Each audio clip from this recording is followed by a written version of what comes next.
सुधा के बेटे की शादी होने वाली थी और वो इतनी एक्साइटेड थी कि आज मैं ऊपर आसमां नीचे, आज मैं आगे जमाना है पीछे। अरे हाँ हाँ भाग्यवान, तू सबसे आगे ही है। लेकिन हुआ क्या है? सास बनने वाली हूँ मैं। अरे घर में एक नया सदस्य आ जाएगा, कितना अच्छा लगेगा ना। आप और राहुल तो ऑफिस चले जाते थे और मैं पागल की तरह घर में अकेली। अब तो मेरा साथ देने वाली आ रही है इस घर में। बहुत बहुत बहुत खुश हूँ मैं। ओहो ठीक है बेगम, लेकिन अपनी खुशी को लगाम लगा कर रखो। क्या पता कैसी आए, तुम्हारा साथ देने वाली आए या फिर ऐसी आ जाए जो तुम्हारी शक्ल देखना भी पसंद ना करती हो। ऐसा क्यों बोल रहे हैं जी? शुभ नहीं बोल सकते तो अशुभ तो ना बोले। अच्छा जल्दी से तैयार हो जाओ, चांदनी चौक जाना है शादी की शॉपिंग के लिए। हाँ हाँ, थोड़ी सुबह तो हो जाने दो, दुकानें बाजार खुल तो जाए। तुम सच में ना पागल हो गई हो बहू के आने की खुशी में। बेटा माँ की हरकतें देख रहा था। वो सारी बात फोन पर अपनी होने वाली बीवी राशि को बताता है। फिर पता है क्या हुआ? माँ ना सुबह 6 बजे ही पापा को चांदनी चौक जाने को कहने लगी। दूसरी तरफ राशि कहती है, अरे वाह, ये तो बहुत अच्छी बात है ना। सास इतना सोचने वाली मिल रही है, और क्या चाहिए। मैंने भी सोचा है मम्मी जी के साथ बहुत प्यार से रहूंगी, उनका ख्याल रखूंगी और प्यार करूंगी। राहुल भी खुश था। लेकिन बाजार में सुधा जी और उनके पति को एक अजीब सी दुकान दिखती है जिसके बाहर लिखा होता है, हमारे यहाँ सास बनने की ट्रेनिंग दी जाती है। ये देखिए जरा, लग रहा है आजकल के लोगों को कोई काम नहीं है। अरे सास बनने की भी ट्रेनिंग होती है क्या? दुकान के सामने एक पिंजरा था, उसमें एक तोता बंद था।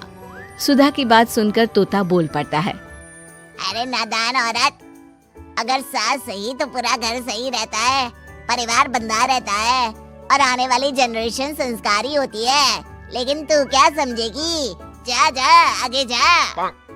ओए, तोते बड़ा बोल रहा है, क्यों आगे जाऊं?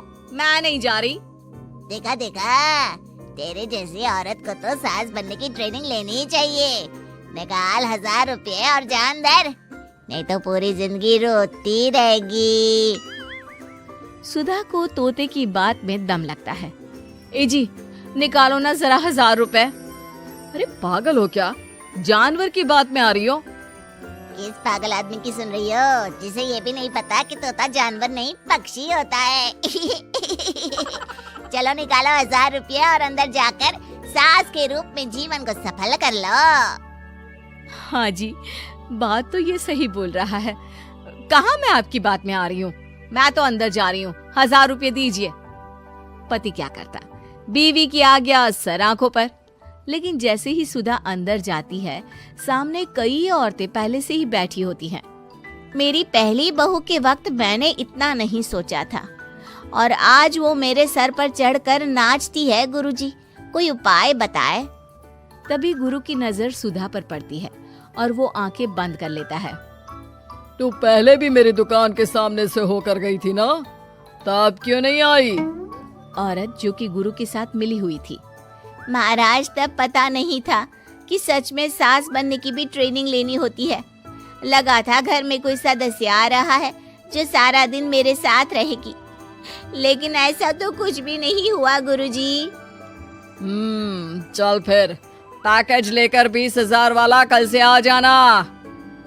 जी महाराज, गुरुजी की जय हो। वो औरत भी सुधा को देखती है और कहती है, सही जगह आई हो बहन। 10-20 हजार का मुंह नहीं देखना भाई, बस घर बस जाए तो सोचो गंगा नहा ली। बहुत कमा लेंगे अगर परिवार एक रहा, नहीं तो बुढ़ापा वृद्धाश्रम में बिताओ। सुधा डर जाती है। वो गुरु के पास जाती है और उन्हें पैसे देती है। देखो, एक मंत्र गांठ बांध लो कि कभी भी बहू को बेटी ना समझना। जितना दबाकर पहले दिन से रखोगी, धीरे धीरे प्यार दोगी तो मान रखेगी। नहीं तो। ना जी ना गुरुजी, समझ गई। अरे भला हो भगवान का जो आपसे मिला दिया, नहीं तो मैं। हाँ हाँ, आगे बढ़ते जाए, पीछे और भी लोग हैं, सबको मौका दे। सुधा घर आ जाती है। राशि शादी करके घर आती है तो दिमाग में सास की वही छवि होती है जो राहुल ने दिखाई थी। देखो राशि, मैंने काम वाली हटा दी है। वो क्या है ना, 2000 महीने लेती थी, यानी कि 24,000 साल का, और 5 साल में उसे जोड़ो तो 1,20,000 रुपए। माँ जी, और 10 साल जोड़े तो? तभी राहुल आ जाता है। अरे बस बस, इतना मत जोड़ो, फिलहाल भूख लगी है, कुछ खाने को दो। अरे पर बर्तन तो गंदे हैं ना, काम वाली तो आई नहीं, फिर बर्तन कौन धोएगा? अरे कौन धोएगा मतलब? तू धोएगी? मैं? ठीक है, मैं धो लेती हूँ। अब धो कर देती हूँ, आप खाना बना ले। अरे खाना भी तू ही बनाएगी? ये क्या बात होती है माँ? क्या हो गया तुझे? कल तक तो कुछ और ही बोल रही थी। लेकिन सुधा का व्यवहार सुधरने का नाम ही नहीं ले रहा था। बहू और बेटा ससुर से बात करते हैं। पिताजी, क्या हो गया है माँ जी को? वो क्यों ऐसे व्यवहार कर रही है जैसे मैं कोई नौकरानी हूँ? पिता क्या करता, बता देता है सारी कहानी कि कैसे सास का दिमाग एक गुरुजी ने खराब किया है। सास बनने की ट्रेनिंग? तो मामला ये है, वही मैं कहूँ, कहाँ तो माँ बहू का इंतजार ऐसे कर रही थी मानो साक्षात कोई देवी आने वाली है, लेकिन व्यवहार नौकरानी जैसा। देखिए, माँ बुरी नहीं है, बस किसी ने उनका दिमाग खराब कर दिया है। तो ऐसे में मेरे पास एक आइडिया है। बहू फुसुर फुसुर करके पति और ससुर से बात करती है। अगले दिन बहू सास के सामने कहती है, अच्छा मैं जा रही हूँ, मेरी क्लास है। ये बोलकर बहू निकल जाती है। ये कौन सी क्लास करने जा रही है? पढ़ाई तो खत्म हो गई थी इसकी। अरे माँ, दरअसल वो ये सोच कर आई थी कि तुम माँ जैसी होगी, लेकिन यहाँ तुम तो तुर्रम खां बन गई हो। तो वो किसी बहू बनने की ट्रेनिंग वाली क्लास में गई है। ये बोलकर बेटा बाप की ओर देखता है और आंख मार देता है। हाँ हाँ, वो तो तुम्हारी माँ ने भी सास बनने की ट्रेनिंग ली है बेटा। पहले का जमाना और था भाई, कि भोले मन से रिश्ते शुरू किए जाते थे। अब तो नई लड़की घर आते ही नौकरानी हटा देते हैं। बताओ, पिछले 25 साल से वो नौकरानी काम कर रही थी, तब तो कोई हिसाब किताब नहीं हुआ। अरे पापा, आप भी माँ को बोल रहे हैं? अरे माना, वो माँ समझ कर आई, घर में खुशहाली रखने के लिए हमेशा आप लोगों के साथ उठती बैठती, माँ को कभी जवाब नहीं दिया। लेकिन माँ की क्या गलती? अरे दादी ने भी तो ऐसा ही किया होगा ना माँ के साथ, तभी तो माँ अपनी बहू के साथ ऐसा कर रही है।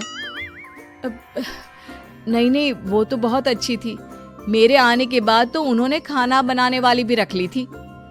अरे तो फिर तुमने क्यों काम वाली हटा दी?